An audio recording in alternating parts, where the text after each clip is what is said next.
shit, I need to get the water. Welcome to Tips from Your Boyfriends. Hi. I'm Chingis. I'm Bethany. And I just got my water. Hydration's important. Exactly. Welcome back. It's Wednesday, 7 o'clock. I think this is going to be the time that we try to make work almost every single week. Yeah. And if you guys are able to tune in around this time, great.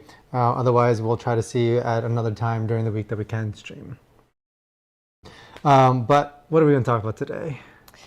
We are talking about a few different subjects which I'm super psyched about. One of them is training your glutes, and the other, we're going to talk about East Coast versus West Coast friendships. Yeah. Which I'm excited about personally. For those of you who don't know, I moved from LA to Boston during the pandemic, and just seeing the cultural differences and how you make friends, so I'm excited to dive into that. Yeah, that's going to be interesting because I feel like the East Coast is unwelcoming. More or less is kind of how I describe it. It's not a nice way to describe it, but I feel like it's pretty accurate. Yeah. Versus the West Coast, it's not so much it's welcoming, but it's more open-minded. Sure.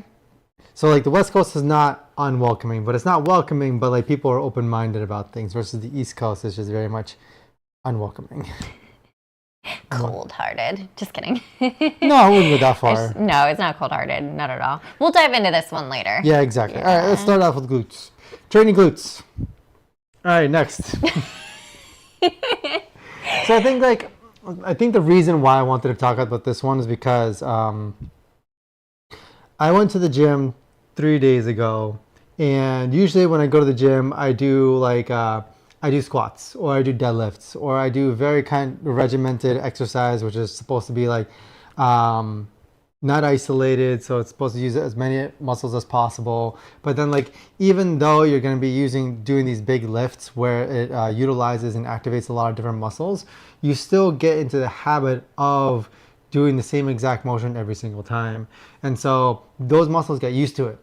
And so it becomes easier and easier and easier for you to do it, and you can continuously increase the weight, but then you don't really get sore anymore. You get tired, right? Your muscles get tired and they need recovery, but you don't get sore anymore. You don't have that pain in your muscles. Versus 3 days ago, I went to the gym, I did squats, but then I also decided to do isolation exercises on the leg press machine. Yep, leg press. Yeah, leg press. And so I went there, and instead of doing squats with 2 legs, I put one of my legs down, put one leg up, and started doing leg press with 1 leg. And God, that was hard. I reduced the weight to something really, really small, something like 40 or 50 pounds. And then I did just reps and reps and reps of it as much as possible. 2 things happened. Number one, I realized that my legs are very unbalanced. My left leg is very strong, very stable, very great. And I can just do it and it feels great. And then my right leg feels exhausted, feels weak, and feels unstable and wobbly and all that kind of stuff. And I feel like I almost can't even do the motion because it's different than what I would do with my left leg. And so number 2, I realized is after doing this exercise for, I don't know how many reps I did, the next 2 days were hell. This man has been hobbling around our apartment. I just see him getting up and just slowly inching his way around. It's pretty bad. Normally when you have DOMS, delayed onset muscle soreness, it only lasts a day or 2, and his is going strong for a good 3 days now. It's because they hit muscles that I've never hit before. It's not that I never hit them before, but I've just never actively pushed them or actively I don't know how to describe it. You've never isolated it. Yeah. Them. I never activated them as much. Yep. It's going I don't know if you guys go to the gym too much, but when you go and use the machines for bench press, you activate certain muscles. And then let's say you go to the bench and you do bench press with a bar, you activate certain muscles. You activate more because now you have to start balancing it, right? And then say at that, you go to a separate bench and you just do dumbbell press anyways. Excuse me. Sexy. Yeah, you're welcome. And then you go to dumbbell press and you start pressing with dumbbells, and then you have to activate even more muscles. And I think dumbbell press is probably the best for you in terms of how you're supposed to do bench press, because each arm is now separated, meaning that you have to be sure that they're equal in weight. like with a bar, your left arm or your right arm can still compensate your other, but with dumbbells, you can't really do that anymore. Like if you're going to the dumbbell press and you're pushing 50 with one arm, but then your other arm is really, really struggling to push 50, that means that your one arm, your strong arm, was compensating for your weak arm the entire time. Same thing with legs. When I went there and I was doing single leg press on the press machine, my right leg was so weak, and I realized that my left leg was compensating so much for it. And like, you might be listening to me and be like, duh. But no, here's the thing. It's like, I kind of knew all this beforehand, that like you're supposed to make sure that your muscles are symmetric, and that they're just as strong, they're just as like even in terms of stability and all that. And that's what I tried to do. I really tried to do. Like I would really go to the bench, like not the bench press. I'd really go to the squat rack, and I'd really do squats, and I'd really do deadlifts, and I'd really focus on form. I don't eagle lift. I do very light weights in terms of like squatting. Like usually I'd start with warm-ups of 135, and then I usually top out at 185 on squats, and that's 1 times body weight. That is not that much weight in terms of squats. And yet I'm still uneven. I focus on form as much as possible. And then with deadlifts too, I'm kind of afraid. It's hard because our body is always going to go the easiest path.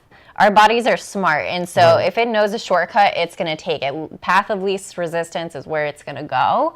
And so one thing that you can kind of do to mitigate it is, number one, train individual. I am such a huge advocate about doing single leg stuff. So step ups, lunges, split squats, Bulgarian squats, single leg bridges. It's so important, and I've been after him forever to do this, and so this was his first time trying, which I'm really proud of him, and I'm excited that he could see the benefits of it. I think it's so important because also too, even just training that mind-body connection, right? Like you might not even be realizing that you're not even conscious of what you're not conscious of, right? Right. So it helps correct those blind spots. The other thing that you can do to help correct imbalances is, say you don't want to do something single leg and you don't have time and you want to stick to compound exercises like squats or deadlifts, you can do tempo. So if you count in your head, okay, I'm lowering for 2, going up for 2, something about that helps your body kind of regulate a little bit so you're less uneven. So if I ever have clients who are just super, they just have really bad asymmetries, I'll usually do tempo with them to help correct that. Yeah. So I knew these things.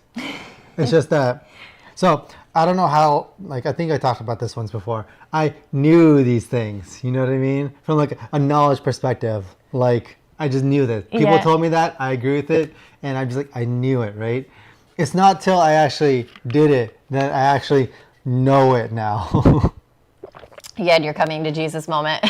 Is it like a coming to Jesus moment? I have no idea. So. Like, there's knowing things and there's actually knowing things, and like I don't know how I don't know how to bridge the gap between the two without actually experiencing it. You just have to experience it. Bottom line, yeah. But like it's hard. It's true. It's true because you got to go out of your own way and to do something that's out of your comfort zone, out of your routine. Right. Especially if you're as regimented as you are with like you're very, like, he eats the same meals like every single day, same workout routine and things like that, which is great because it takes the thinking out of it. And it means that you can stay consistent with it, but it's always good to change things up a little bit too. Myself included in that, for sure. Like I had hip surgery when I was 25, and if I am not careful about doing single leg stuff, and I think that's honestly why I'm so conscious of it, because having that surgery, I have crazy asymmetries from side to side. And so for me, if I'm not on top of that, then my right leg's just going to take over the world. And my left leg's going to be like, hey. Yeah. It's also hard to train out asymmetries as well because we are either right leg, right or left leg, or right arm, right leg or left leg, and then right arm or left arm dominant. Yeah. And so we always want to be favoring the dominant side whenever we're doing things. Like if I ever wanted to have my left arm be like symmetrical to my right arm, I think I would literally have to just learn how to do everything with my left arm that I already know how to do with my right arm. Yeah. And so like I know how to write with my right hand.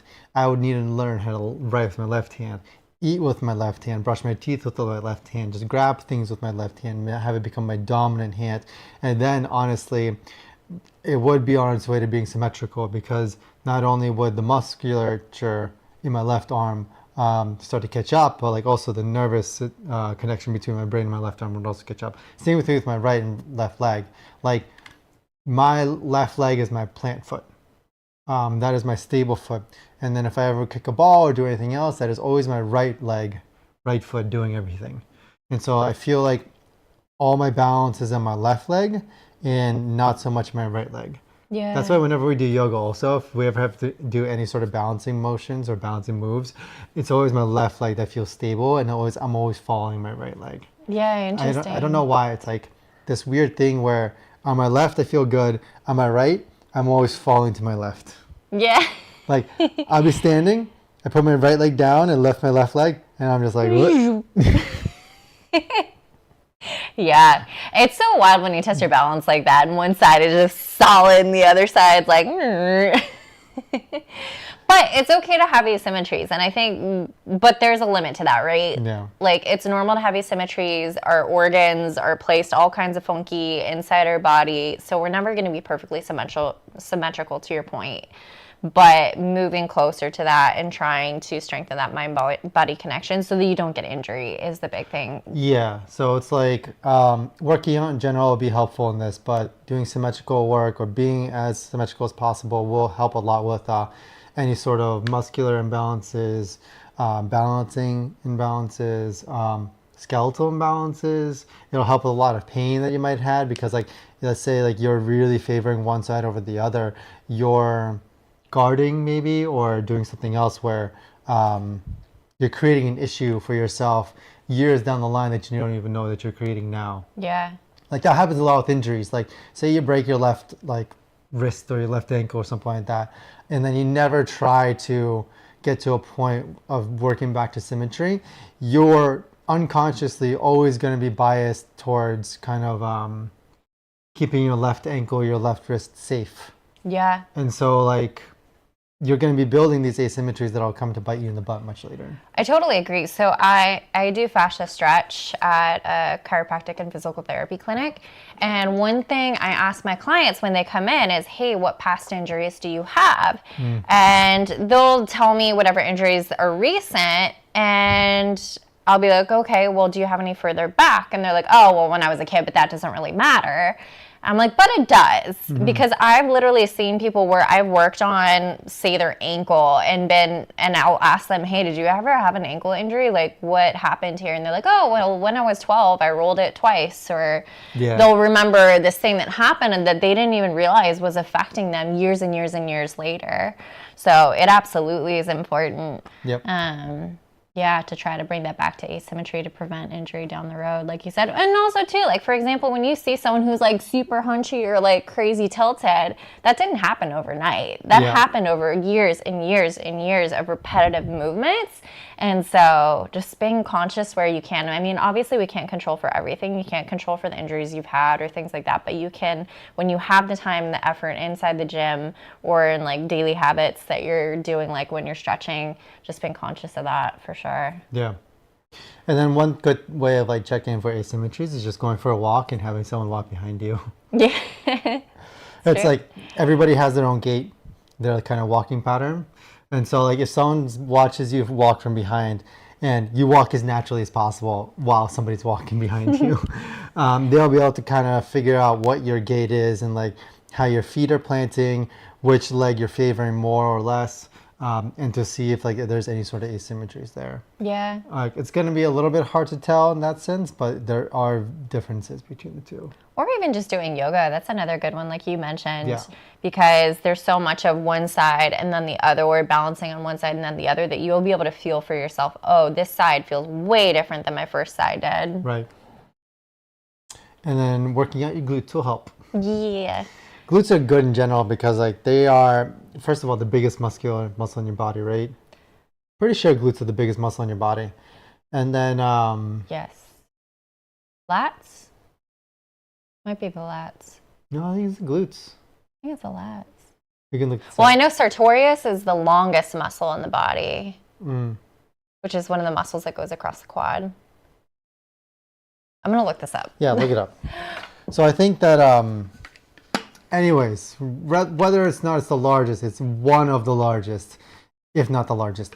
And it is probably one of the most important muscles in terms of just standing stability that you'll have. Having strong glutes will contribute to having a strong posture in general when you're standing, when you're walking. Right. I am walking, right? Yeah. So the gluteus maximus is the largest muscle in the human body. And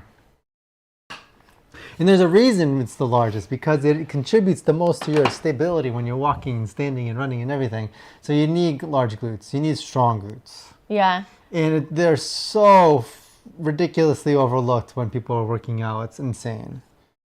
No, 100%. Like even if you think you're working out your glutes, sometimes you're not, because a lot of people when they're squatting, they overexert their quads when they're squatting, so they don't even get a good glute workout. And then when they're deadlifting, they're not even exerting like any effort into their glutes either, because it's mostly the hamstrings that are working. You know what I mean? Yeah. So it's like you really gotta like figure out your mind muscle connection with your glutes and make sure that you're always like activating them during those big lifts. Yeah. Your glutes help with everything. They help lower back pain. You experienced that firsthand because you had some sciatica issues. Yeah. And when you started training your glutes, like you noticed a huge reduction in pain. Yeah. Clients that I have who have knee pain, a lot of times it can be completely eliminated by just strengthening their hips, strengthening their glutes. Bridges are actually my favorite glute exercise because if you're on your back, so it's All right. this one. So that one is my favorite because it isolates it completely. It's really hard to miss out on engaging your glutes when you're doing that exercise. By pressing through the heels, you're gonna feel your butt. Whereas I feel like with squats and deadlifts, it's a little bit harder to know if you have like what I call sleepy glutes, where you don't have that great mind-body connection yet. Throwing a band around your knees is another great way of kind of connecting to that too, if you have a hard time. Yeah, like you should have like a good mind muscle connection with them so you can like flex your glutes. Hey. Twerk. Exactly. There's a machine at the gym. It was called the Booty Builder, Really? where you're doing hip thrusts on. Oh, okay. It's basically bridges, except like it's like weighted bridges in this little machine. Yeah. I didn't realize it was called that though. It's called the Booty Builder. That's funny. Yeah. There's a machine called the yes and no machine where it's going out and then in. So I'll let you think that one through. Yeah. But like I used it once and like I was just hip thrusting and I was just like making eye contact with everybody in front of me. You creep. That's a cultural difference that I've noticed between coasts, because on the West Coast, people work out their glutes. You see people doing bridges all the time. Guy, girl, doesn't matter. You will see guys working their glutes and doing hip thrusts. Whereas out here, I don't think I've seen a single guy doing hip thrusts. I saw some guys every now and then doing hip thrusts. Really? In the squat racks, yeah. It's rare. Yeah, very rare. Yeah. I don't know how they do it too, because it's like I feel like in the squat racks, they get those, what do you call them? Those pads that are like 24 inches tall, or whatever, like that, and they start doing hip thrusts on that, and I just don't get how they do it, because like, how do they stay on top of it? You know what I mean? It just doesn't make sense to me. Yeah, I prefer using a bench. But yeah, glutes. I don't think I'm gonna do weighted hip thrusts. I'll stick to my squats, my deadlifts, and now I'm gonna supplement it with those single leg press machine. Nice. That way I can continuously work out my leg muscles, and that way they're not gonna be ridiculously sore the days after anymore. Yeah, you need to be able to walk. It'll also help me train up my right leg to catch up with my left. Yeah. Because I really need to catch up with it, I think. My right leg is struggling. Yeah. Don't forget your glutes. Yeah, what else do you want to say about glutes? I don't know what else. I feel like we covered it all. They look good too. I will say, when he started working out his butt, I was like, ooh, hey, babe. That's right. Exactly. For girls, it's self-explanatory. For guys, yes, you want a nice butt. Girls notice for whatever reason. because they like it too. You know Same what I mean? reason as guys notice it. I don't think it's the same reason, but I think it's like similar. Got it. I don't know much about like evolutionary kind of like things like that, right? But True. like, who knows? I will say it's really weird when you say a guy that's super built up on the top and just has no legs, and you're just like, Right. eh. Yeah. That's weird. I don't Martini like that at glass. Martini glass body. all. Is that what they're called? Yeah. I thought there was another name for it too. I know they call him tuxedo body too. Tuxedo Or body? not tuxedo body. I think that was what they called it. But yeah. Mm. I always called it martini glass. Yeah, moral of the story is don't be a martini glass guy. Don't skip leg day. Yeah. Everybody skips leg day. It's such a meme, but like, don't skip leg day. Yeah. There's some guys at the gym that definitely skip leg day, and I'm just like, buddy. It's like you're huge on top, and you're bench pressing like I don't know how many hundreds of pounds, but then like you're just not squatting shit, and you look like a gorilla. Don't skip leg day. And then there's like the opposite, which is much rarer, but like that's T-Rex mode or something like that. Oh, I haven't heard of that one. Yeah. Where it's like you have really large legs and your arms are just like this tiny Bottom little thing. heavy. Yeah. But it's very rare. You don't see that No. often. Yeah. Better that way though, as far as like strength speaking. Strength-wise, yeah, it's probably healthier for you. But in terms of attractiveness, probably Yeah. not. Probably the other way is still better. True. But it's better to be balanced anyways. Yeah. All right, anyways, work out your glutes, go to the gym. You'll thank us later. Yeah. All right, moving on. We got East Coast versus West Coast. Or she likes to call it East Coast versus Best Coast. That's right. Even though I moved here, so I can't really talk. And I think we wanted to talk about cultural differences and making friends between here and there. Because we were talking like, because you used to talk all the time about how hard it was to make friends here, how like you had your friend group on the West Coast, and like whenever you wanted to make friends over there, it was much easier because people were more open here over there. But like here, you said like it was more difficult because like you couldn't connect with people as well, and people were more standoffish. Yeah, so it's definitely a different vibe out here for sure, because in California, specifically LA where I was, no one is from LA. And Yeah. so everyone knows what it's like to get out of your comfort zone and move somewhere new and have to start from scratch and make new friends. So people are very friendly. So right off the bat, people are like, oh, where are you from? And da da da da. There's just more of like a high energy openness to meeting people. Whereas out here, people are like, oh, you're from California? Why did you move here? And when are you moving back? Just like super suspicious of you. And I think part of it too is that they have their friends that they've had since kindergarten.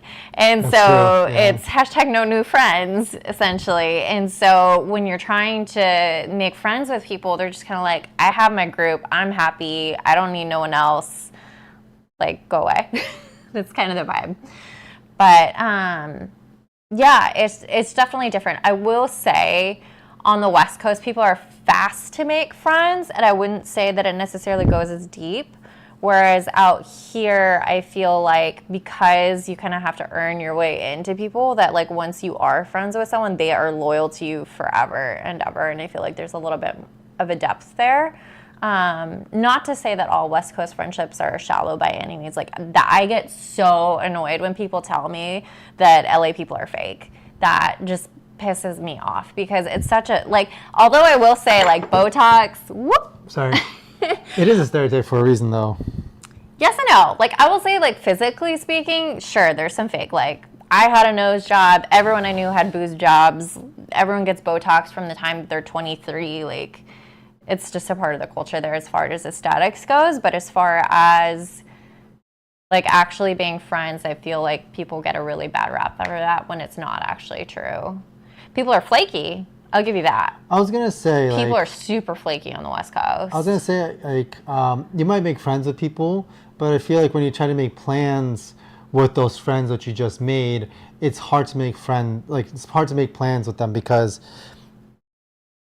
I think the culture in LA is I'm gonna make plans and I'll stick to those plans as long as nothing better comes up. That's true. And if something better comes up, I'm just gonna cancel on the plans that I had before and just do Yeah. something better. You know what I mean? Yeah. And so it's like I don't know if it's like a FOMO thing, fear of missing out, or if it's just like a I only want to do like the best thing possible for the weekend, and I don't really care about like hurting anybody's feelings. Yeah. And I think it's just kind of an understood agreement with people to not get pissed when that happens. It's just, like you said, it's just so embedded in the culture there that if something great pops up, I'm going to go for that. And I'm going to ditch you. And we all know that this is the case. And so nobody's going to get mad about it. Which is very different than here. Yeah. Where it's like everybody there understands that that's the case. And so you make plans. And then on both sides of that plan is like, okay, I'm looking for something better to do that weekend also. And I'm looking for something better. And if neither of us find anything better, it's like, okay, we can hang out then. It's like, it's kind of crappy. But like, I don't know, if everybody agrees on that, everybody understands that that's the situation, everybody like is okay with it, then I understand how people live with it. Versus over here, it's like, no, you make plans, you stick with those plans. Yeah. Like, if you don't want to make plans, then find an excuse not to make the plans. But like, if you're gonna be like, I'm gonna make these plans, then stick to the plans. And one of the things that happens with, sorry, babe. One of the things that happens with a culture like that is you start making plans like a month or two ahead of time with people. Yeah. Where you're asking this person, it's like, okay, well, what are you doing on the weekend of 4 weeks from now? It's like, I'm free that weekend. Okay. Yeah. Pencil it in. Seriously, I got you. Pencil it in. That's free. That's it. We're good. Yeah. That's your plan for the weekend. And then like you just follow up like a day before, you're like, we're still good? We're still good. All right, cool. I was so shocked when I moved here that people would actually check in with me to say, hey, we're still on for today. And I'm just like, what? Because I'm not used to that. I'm used to the text being like, oh, sorry, something came up. I have to go. Like, we'll reschedule. And it was just so refreshing. It was just like, oh, this is different. But like you said, it's very advanced, very in advance. And so like if you're a social person, it becomes kind of difficult. Yeah. Because you can't cancel plans that it's not like culturally acceptable per se, honestly, unless you have like a really good reason. And so you have to make these plans where I'm meeting this person for dinner or like at night. So like maybe I can fit you in during the day and like run around. It's like, or I have this opening in 3 weeks from now, or we can do like a weekday and a week from like a weekend or like yada, something like that. And it's like, here's my busy social schedule. Please get on it somewhere. Yeah. And it's different too because you're actually having to compete against family members. Whereas like in LA, no one's from LA, so no one's hanging out with their family. They're all hanging out with their friends. Yeah. So it's a little bit more availability there. Whereas here, it's like, well, on the weekend, I'm with Grandma and Grandpa Jay. And yeah. Yeah, a lot of family. I remember trying to hang out with Tim all the time back when I was trying to hang out with him. Dropping. Sorry. It's okay to name drop a little bit, right? No. Anyways. So things we're working on. I'm working on not saying like, I realize I say 100% a lot. I'm trying to stop saying that. You need to stop touching your nose and name dropping. Those are the habits that we're working on. My nose is itchy and I can stop name dropping. That's the thing. So like one of my buddies, before I learned his habits, I was trying to hang out with him and make plans with him, maybe like a week ahead or something like that. And I made the mistake over and over again without making plans like further ahead because him and his wife would always make plans with his wife's side of the family. And she planned very far ahead. And so very, very, very far ahead. Yeah, so, like so months like, ahead. Yeah, and so like she would make plans for her and her husband, my buddy, and he wouldn't be able to get out of it, obviously, because like they would always be hanging out with her family, and like I couldn't ever see him unless I planned like a month or 2 months ahead of time. Yeah. Which is ridiculous. So just get out of it. You know what I mean? Sometimes. Yeah. But I don't know. I think that's kind of where the suspicion comes in for people too, because they're trying to evaluate, are you worth my time to hang out with? Whereas on the West Coast, it's just, I'll make plans with you, but like I can totally cancel them if I don't want to go, and that's fine too. So yeah, it's different. Very different. But like, say your buddy invites you to like some sort of concert or something. You can cancel plans of that day. Be like, hey, I just got tickets for a concert on this day and it's the only time I can go. Can we reschedule? And it's like, okay, yeah, okay. Yeah. You know what I mean? Yeah. Like, let's reschedule. We can do that because that's okay. Whereas in California and LA, if it's raining, that's a valid reason to cancel on people. I legit had to be like, okay, it's raining, I'm not coming. Sorry, let's try for another day. It's just, yeah. Whereas out here, I feel like if people make plans, they're going to go through a blizzard to like meet up with you because they said they would. Yeah. And one of the reasons why also is like if you can't really, oftentimes because of the culture here, sorry, babe, is that like if you cancel plans, it becomes very difficult to reschedule because everyone's schedule is full already. Yeah. And so you're kind of stuck. Like, I don't want to cancel because if I want to reschedule this hangout session with two of my friends, it's going to be like 4 weeks away. Yeah, it's true. I hadn't thought about that. And so everyone just sticks to the plan as well. Yeah. I would say it's been hard for me to make friends out here too, just because the culture is very different and it doesn't value health and wellness the way that California does. Yeah, it doesn't. And so all the things that I used to love to do and talk about, it's a little bit different because people out here aren't quite on that same page and they have other values and they have other things that they love to do. Like a lot of people out here are runners or, you know, they're foodies or things like that that I have a harder time relating to. And so because of that, trying to find common ground is a little bit different. So I feel like it's almost just kind of waiting to find my people. That way I don't have to like jump through hoops to have conversations with people or try to find like a common thing that we enjoy. Yeah, I agree with that. I don't know. East Coast is a different animal compared to the West Coast. What was your impression when you went to California and like met some of my friends and got an idea of the vibe for there? Like what were your first impressions? I mean, meeting established friends, I don't think is any different compared to over here. Especially because when I met them the first time, me and you were dating still, right? Yeah. We weren't engaged yet. No. And so like they're protective of you, they're interrogating me, and I'm like, okay, it's easy enough. I can answer all these questions. Like I'm not intimidated. And then I don't know, it's just fine. Normal. I think so. And then like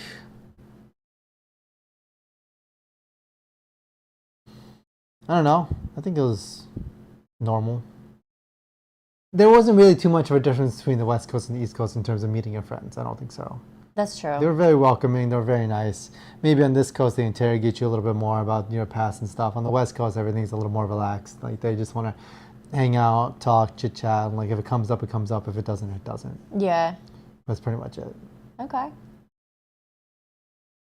Versus over here, people will be like, "Where'd you go to school? Like, what's your job? Like, what do you do?" And like I don't know, all that kind of stuff. Over there, it's like, "Oh, hey, nice to meet you. What do you guys want to do today?" or something. I'm like, yeah. That's cool. I don't have to like give you all my credentials and like my CV or whatever. Right. But obviously, I stayed on the East Coast, grew up here, and it's not like I knew how to. I didn't experience the West Coast from like a recent transplant perspective. And so I can't really compare friendships from the East Coast and West Coast. I think that's where you come in.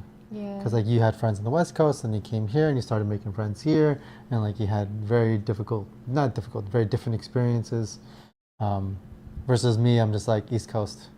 I met all my friends in grade school or college and that's pretty much it. Yeah. Seriously, no new friends. No new friends. I met my best friend in like 6th grade. I met another one of my really good buddies in like high school. Like I met another really good buddy in college. Like I still hang out with all of them. They're still around here. And then I usually have like my work, my work friend group that whenever I change jobs from one to the other, I kind of make this new work friend group that like these are the people that I would on a daily basis talk to and like kind of shoot the shit with and all that. But then like whenever I change jobs, like they kind of, that work friend group stays at my last job. And then I move on to this new work friend group in my new job. It is what it is. It's a little sad because like you know these people and you talk to them like almost every day for like years and years, but then like you change jobs and then unless you had something going on outside of work, there's nothing really like keeping you guys together anymore. Yeah. You just move on. Yeah, it's true. I think the only coworkers that I keep in touch with, well, from college I had some coworkers that I definitely kept, like I was very close with. And then My coworkers from Equinox, I still keep in touch with like several of those, but just like casually, not anything close. But yeah, it'll be interesting to see moving forward how we continue to build relationships and how we make friendships and like as a couple too. That was one thing. So I always imagine me and my single self. I was single for basically all of my 20s. I didn't really date. And so I always imagine that when you go on double dates, you automatically are friends with everybody because you're like, I like you, you like me. So clearly our significant others are going to get along too. And it's just going to be a great little foursome. And realizing that we've been on some awkward friend dates where it's like, we'll go on a double date and I'll vibe with her and then you guys will be like or vice versa where you guys will vibe and I'll be like with the significant other being like so that's been an interesting thing too. But Yeah, with double dates, you have to have both sides want to put in some effort. yeah, If you, okay, so you're friends with one of your coworkers, right? And we go on a double date where like you and your friend and then your coworker brings like her boyfriend or her husband or something like that. The only way a double date will work long term is that if me and the dude want to actually put in some effort to get to know each other. Yeah. If we don't put any effort into it, it's not going to go anywhere. Yeah. And a lot of times I feel like with dudes especially, like they just don't want to go anywhere. They don't care. Yeah. And I'm just like, it's fine. Like, I don't care either. And it's like, I have my friends from here. You know what I mean? You have your friends from here. Like, we don't need to be friends. And it's agreed upon. We don't need to be friends. But it's also gone the other way too, right? Where it's like you will have like your friend and then like their significant other and I'm like sitting there and it's crickets. So Yeah, it's tough. So it's interesting. I'm very curious like going forward how we'll continue to make friends and yeah, get more settled. Yeah, no, I agree with you. I think I know what you're talking about. Sometimes they just don't put in that much effort or they're quiet or something and you're like, okay. Yeah. I don't know. Strange. Yeah. Kind of feel bad. But yeah, I'm trying to think of what other differences between East Coast versus West Coast friendships. Yeah, I feel like the values are a lot more family oriented here versus LA friendships are more about experiences that you have together. I feel like LA is very much like, oh, let's go do this, let's go do this. And it's like all very unique or like outdoorsy or active experiences. Whereas out here, it's a little bit more like values based. I feel like people connect more over like family or, you know, local stuff or talking about career or school or whatever. I think it's a little bit different. Yeah. Or you're a runner and you join a running group and that's how you meet all your friends. There are a lot of runners on the East Coast. Yeah. I feel like running is like a really big East Coast kind of cultural thing. It's like once you get up into your career a certain like amount, like a certain like high up, all of a sudden every single person you talk to and up there in the career wise is a runner. Yeah. And you're like, running has become this weird like Prestigious thing. Yeah, exactly. And I just don't get it. Yeah, no. Like if I ever get promoted to a certain level where I have to interact with all the runners and like start talking about running and all that, it's like, no, I'm good. Yeah. Like, I don't want to run. I'll jog just to get some cardio in. But like if you're asking me to run like a half marathon or something, like no thanks. Or like if you ask me to like do multiple 10K races with you during the day, not during the year, I'm like, I'm good too. Yeah. I don't want to do that. Definitely. It's so strange that how it literally became a prestigious thing. I think partly because we're in Boston, we have the Boston Marathon, which especially with the bombing and things like that, it's just become kind of a very like wow thing. But yeah, it's definitely a little cultural quirk that we have here. Running is great for you up until a certain point. And then like if you run too much, it's not good for you anymore. Yeah. Well, you have to do so much to support the running. And I think that's where people go wrong is that they don't allow themselves to recover fully and they don't do the things that will actually strengthen their body to support their running. So that's where they go wrong because it's, yeah, you can run, but if you're not doing all the things to support it, then it's going to be bad for you. It's a healthy thing gone bad. Yeah. Yeah. So running a marathon, I feel like it's a little too much. Yeah. But that's one that we could actually dive into another day because I have thoughts and I have opinions on this one. Got it. So what's the summary then? East Coast versus West Coast? West Coast, it's like you make friends with a lot of people and then you try to make plans and then whatever plans everyone has are the best of those plans, that's what they go with. I don't know. Never mind. So like it's easier to make friends on the West Coast, but I don't want to say they're more shallow, but they're different. I would say you make fast friends and maybe just different values that you have. People are flakier, that's a given. Whereas out here, people are less open to making new friends and people are a little bit hard to get, so to speak, just because they've got a full life here already. And the values are a little bit different on what you connect on, I think. Okay. Yeah. Interesting. I feel like you make friends in waves here. Like you hit your certain life milestones, you make your friends, and then you keep those until the next life milestones. Yeah. It's true. It's like you enter grade school, kindergarten, you make your first wave of friends. You enter middle school, you make your next wave of friends. You enter high school, you make your next wave of friends. You enter college, next wave of friends. That's funny. Yeah, whereas like when I think about LA and I think of the friends that I made there, it's like this yoga studio, I have my group of friends at this yoga studio, or like at this one event, I make it a bunch of friends at this one event. So it's a lot of different things as opposed to like the big milestones, like you said. That's funny. That's a good way of thinking about it. And then like after college, you might make friends with some coworkers or whatever in your industry. And then like you get married and have kids, and then you start making friends with your kids' friends. Yeah. No, what people always tell me is get a dog. Apparently, everyone out here makes friends with the people at the dog park, but they don't know they know the dog's name, but they don't know the owner's name, and so they have all these friends. They're like, oh, that's Fluffy's parents, and that's how they know them. Yeah, but that's not like a real. Sorry, babe. Sorry, I keep itching everything. That's not like a real friends. Those are like acquaintances. That's true, but they can become friends. And then the second one would be when you have kids, because then you make friends with all the other parents and like your kids' school and things like that. Okay, so that makes sense. This is what I am told. We have yet to experience this, but we've yet to experience it. Yeah, no kids yet. Or for a baby. Or for a baby, yeah. Eventually, we'll get a dog, I think, or cats. Yeah. We'll see. All right, that wraps up West Coast versus East Coast, I think, right? Yeah. Yeah. Any stream of thoughts stuff today? Not too much, honestly. I'm ready for sun. It's been super overcast over here. I'm ready for the weekend. Today's had very like hump day feels for me, where I'm just ready to check out a lot of different things in my mind. I feel like this week in terms of work for me has kind of been in a stasis where it's like everything's in limbo. We had some good announcements at work today. It's interesting for me, I think. Gives me some positive vibes in terms of my job and over the next however many months, years even. Anyways. In terms of home life, I feel like we're doing pretty decent. I feel like we just need to cook more. Every time like we eat dinner or lunch, I think to myself, like, damn, we should have planned a little bit ahead of time instead of cook something, you know what I mean?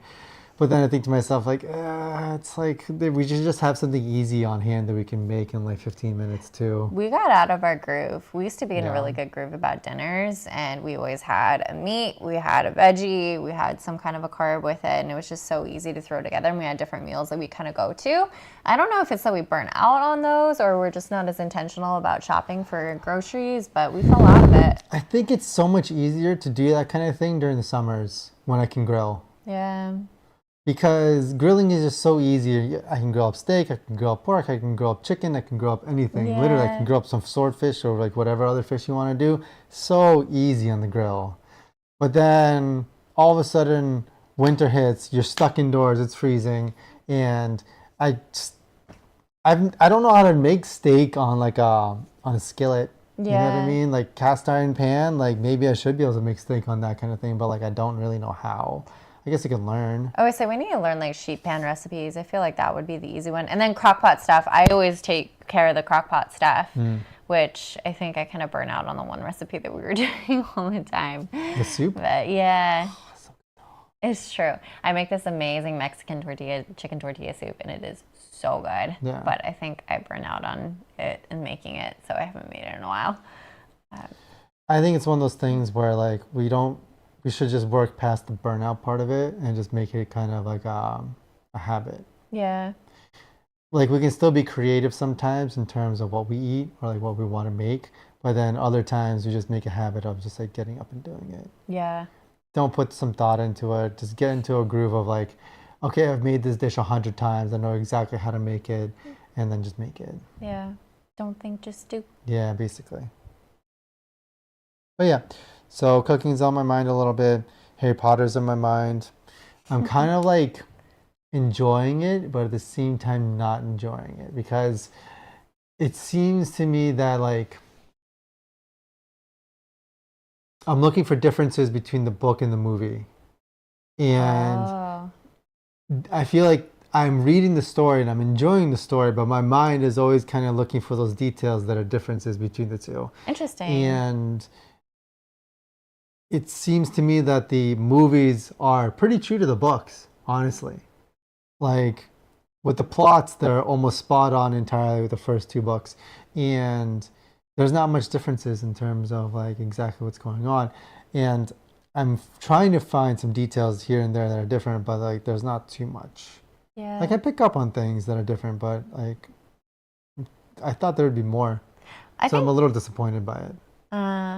I think once we get to the really long books, that's when you're going to start to see those differences. Especially, I think the third book really starts to branch off.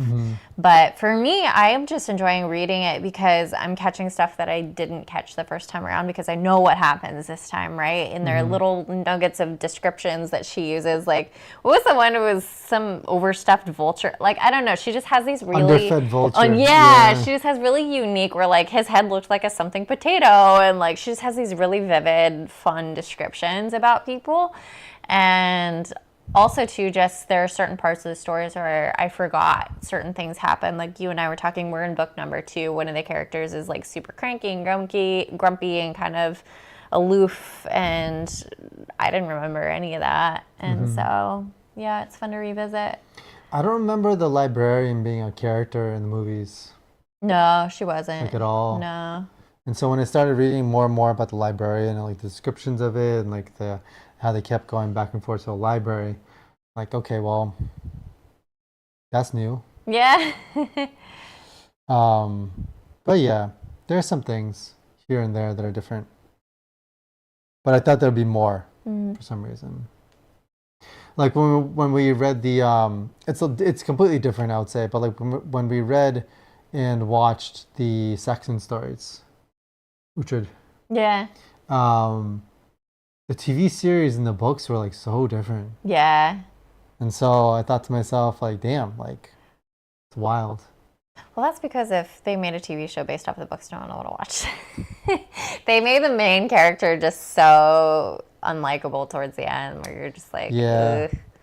Whereas in the TV show, he's so engaging. And they changed the story a lot. They merged a lot of different plot lines of the books. Yeah. I think they just literally took 2 books, mashed them together, and made it one season. Yeah. Where they're like, there's 2 different antagonists in the 2 books, but then in the movie, they just, not the movie, the TV show for that one season, they just took those 2 characters and put them into one character. Yeah. And just basically made them an amalgamation. And then same with the storylines. They took the 2 storylines and basically turned it into like one storyline. Yeah. Because they were like so similar to each other. This is The Last Kingdom on Netflix that we're talking about. Yes. With Uhtred, son of Uhtred. Yeah, Uhtred Ragnarsson too. Yeah. And then Uhtred, Sword of Uhtred from the movie.